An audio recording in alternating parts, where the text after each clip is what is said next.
Hello, everybody. This is Robert from the DDS Podcast. Today, we're talking to Nelson Almanzar. He is an innovation leader and experienced strategist coming out of Austin, Texas. So one of the things you need to know about Nelson, and I get into this at the very beginning of the podcast, is beyond his current work at Voltage Control, he's trying to do a lot with business coaching. He's worked at A&E Television Networks. He was an art director before. He was a sergeant in the reserves. What was really intriguing before I even reached out to him was just the diversity of his background. And I thought that would make for a really interesting conversation on the podcast. So give it a listen, tell me what you think, and we'll see you in a bit. You're an innovation leader, design sprint facilitator, experienced strategist, and now you're venturing off into business coaching, if I'm correct. Is that right? That is correct. Yes, that is correct. You have worn many hats in your professional career. Some of them are fairly surprising, but they're very intriguing. You were the co-founder and product design manager for Talos Digital, I believe, and that was in New York. Yep. Talos Digital, yes.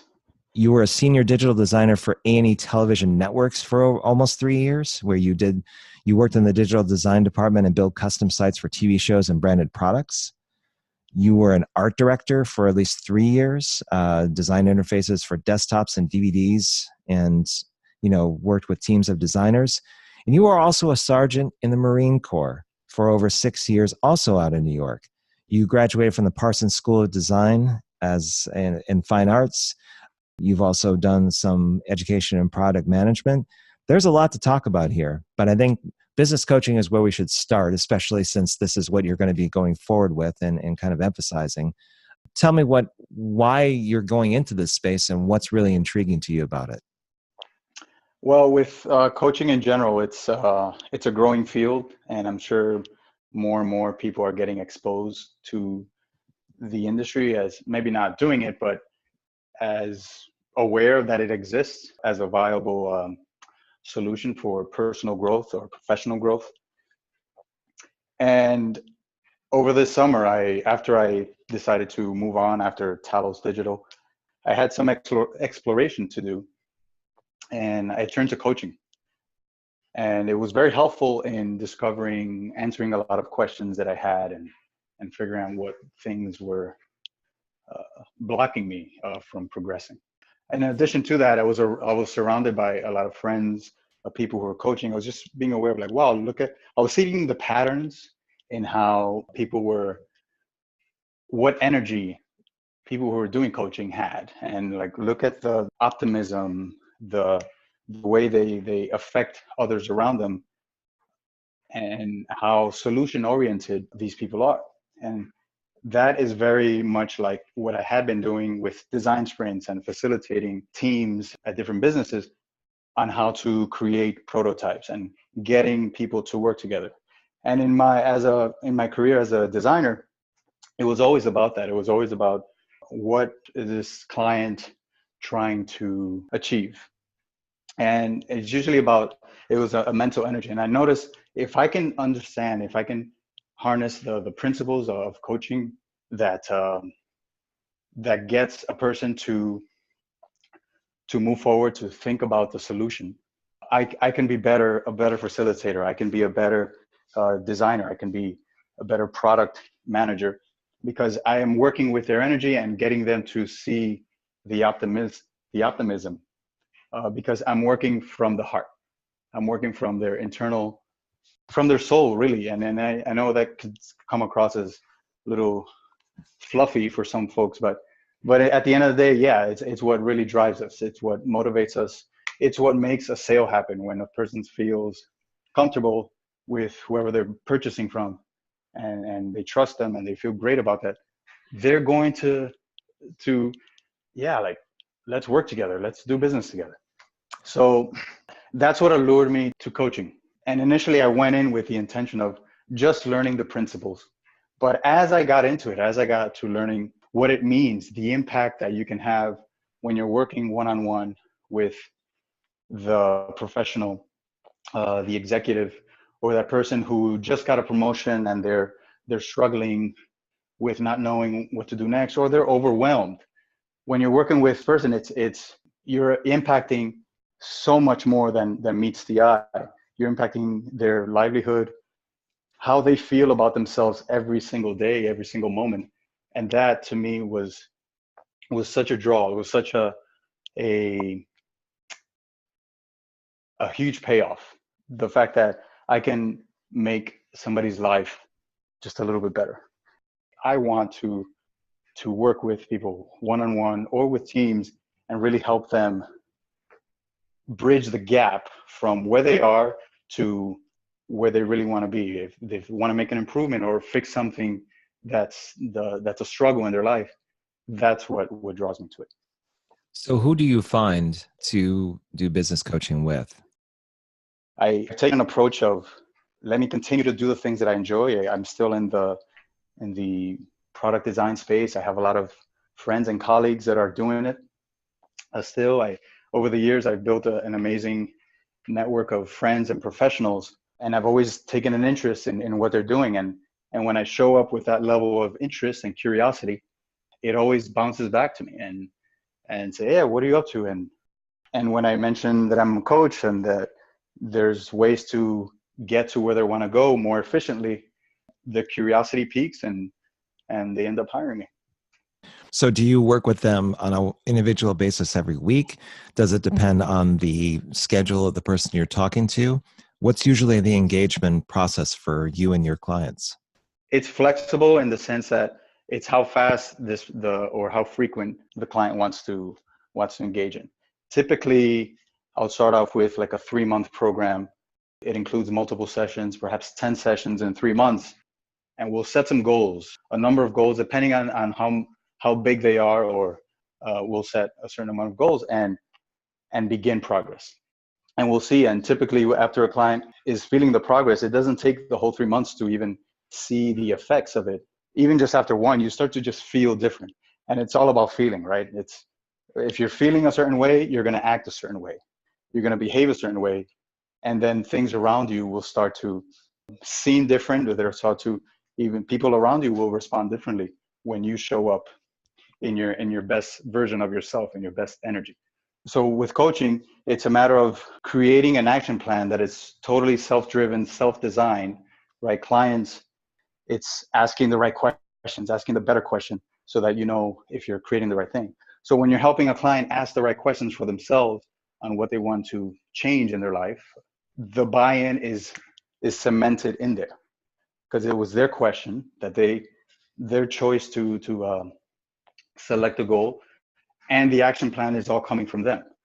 In coaching, I guide them into coming up with a reasonable, desirable action plan for them to tackle. And then there's a sense of accountability that is tracked. It's up to the client on how they want to be managed when a certain task has been posted, or a certain goal has been put on the table and said, all right, well, we said that this was going to happen. We agreed to that and it didn't happen. So it's up to the client to decide how to address any kind of failed expectation, right? I don't like to say failure, but unmet expectations. So if you tell me, yeah, from the last session, you said you were going to speak to 30 leads and you only spoke to 10. And so what happened? Why did that happen? So we work through that. So certain clients want to be coddled and sort of understood and listened, or certain clients want a little bit of a stick, right? And say they want the Sergeant Nelson to come out versus the more comforting one. So it's all how the client wants to work, but typically we work in packages over the course of several weeks and measure progress. That's another point is when we're creating goals, very similar to design sprints. It's whatever goal we're trying to set metrics and making sure that these are measurable items. You made a parallel with design sprints. Absolutely. Are you yeah. still currently doing those, or are you taking your experience with doing design sprints and incorporating that into your business practice as a coach? Both. I do them, but my entire focus is on working with executives, working with individuals, and helping them where they want to be. Are most of the clients that you have referrals? How have you gotten them to know about your business and what you provide?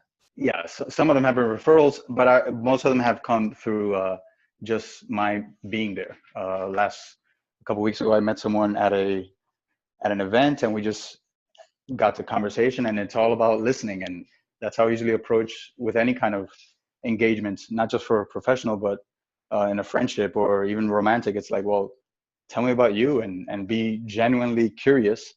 Tell me about what you like and what you're doing, and just be genuinely curious about those things.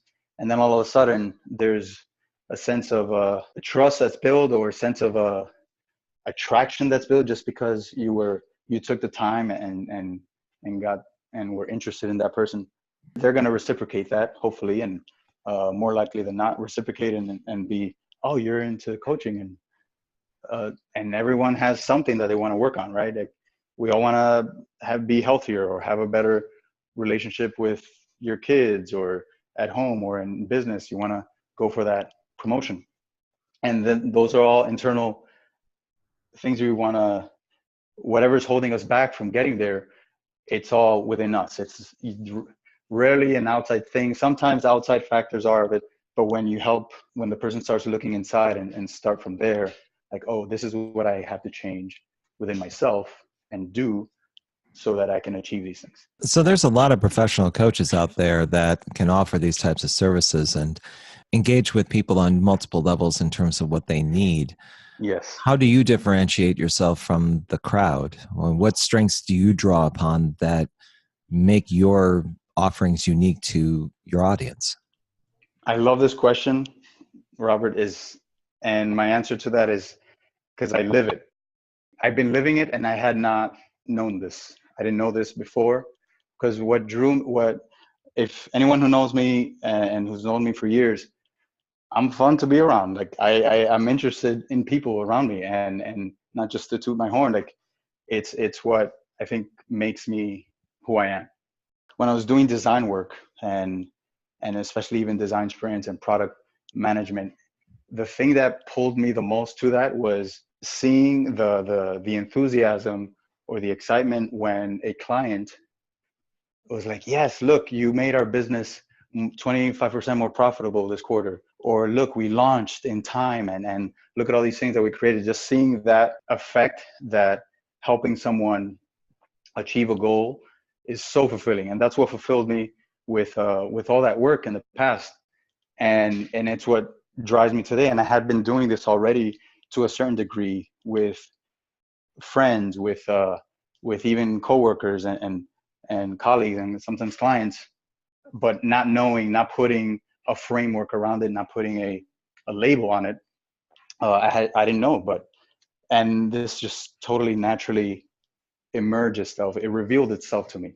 And every time that I get on a call, every time that I pick up a book to improve myself and how to do this better, I am like all in. I'm super excited. So that energy that I bring is the gift that I'm inspiring the other person to have for themselves as well. That is it in a nutshell, right? It's the energy that I bring to it is going to inspire the other to do the same for themselves and change their lives.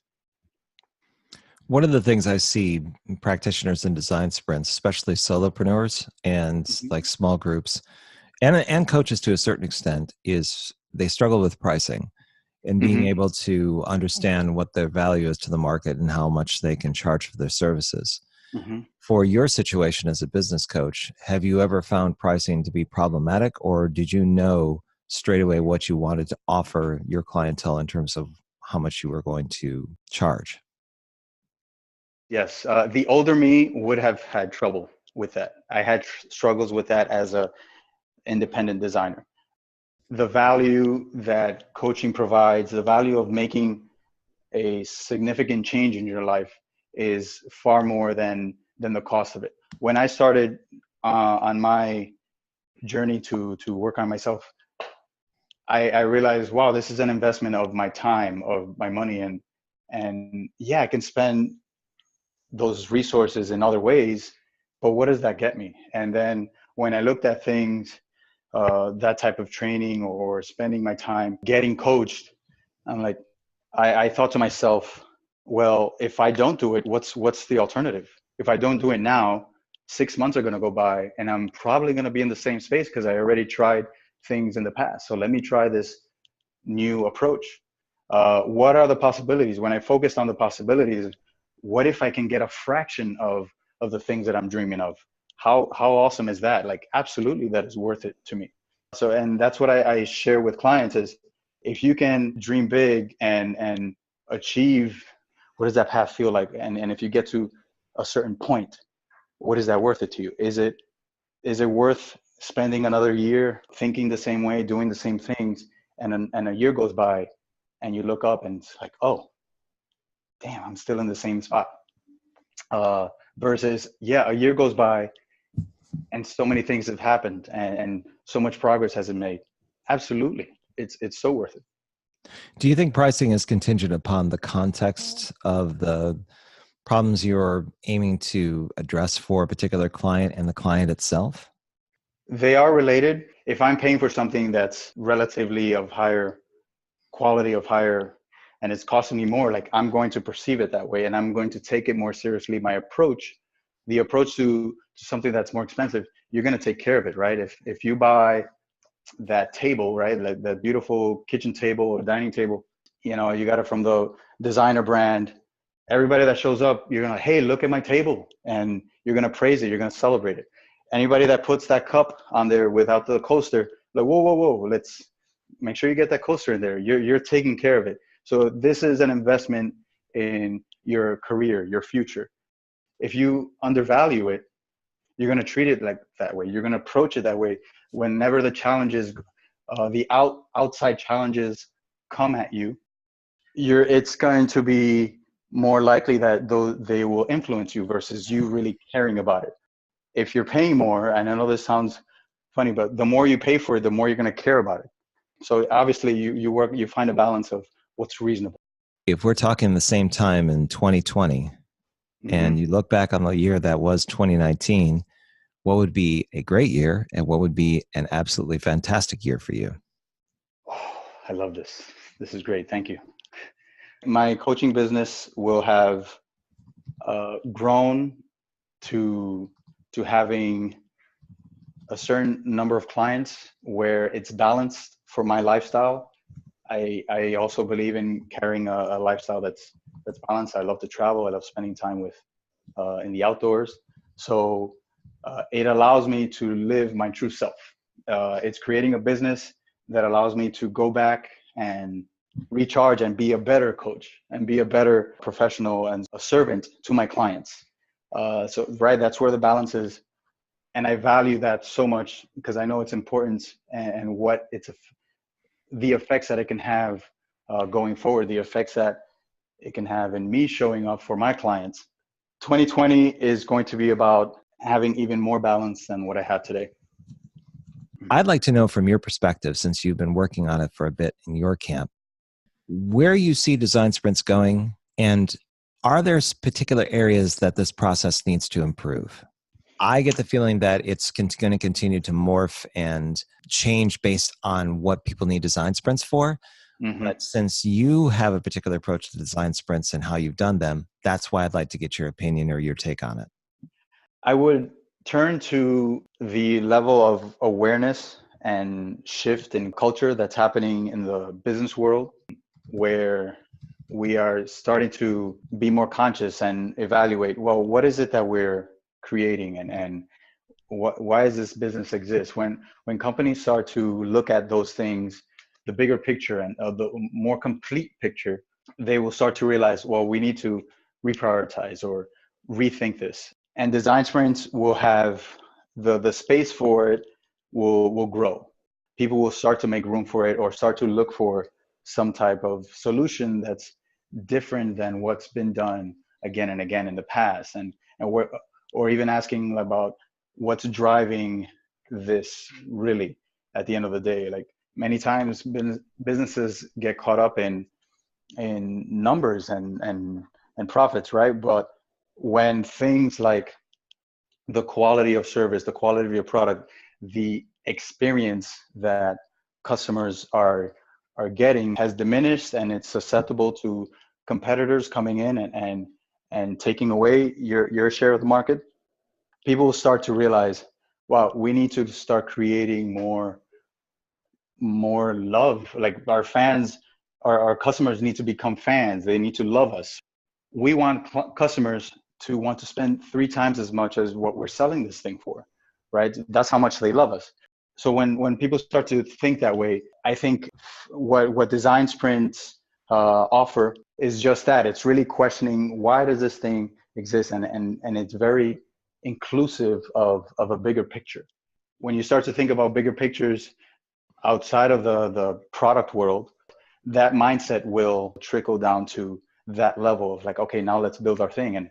And leaders within organizations will start to ask, wait, what is our intention here? Let's clarify this. And what design sprints offer is that level of clarity, validation. Could design sprints be perceived as a band-aid to a greater problem that exists in the executive wing with the CEO or the CFO or someone who's in a position of leadership not making the right decisions for the company?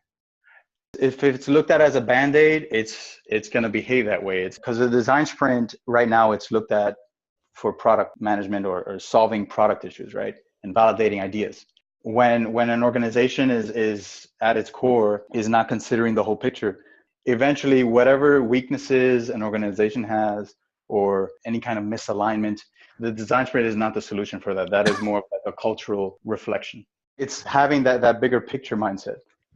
Do you think that design sprints could be used on a personal and professional basis to do some self-expression in a professional environment for what they want to achieve and their goals? Can it be used as a tool in that regard? Yes, in a modified way. So obviously design sprints, as we know it today, come in a certain format of X number of days and certain people involved. But if you look at its structure, asking questions, curiosity, understanding, when you start with, wait, is this even the right thing? Why are we here? What are we trying to solve? When you have that level of intention with your business, your meetings, or the project, or even your life, your day-to-day activities, you start to have different results because now you're aware. Instead of jumping into the solution mode, well, this is what status quo does, and so here's our solution. Versus, wait, what if there's more solutions?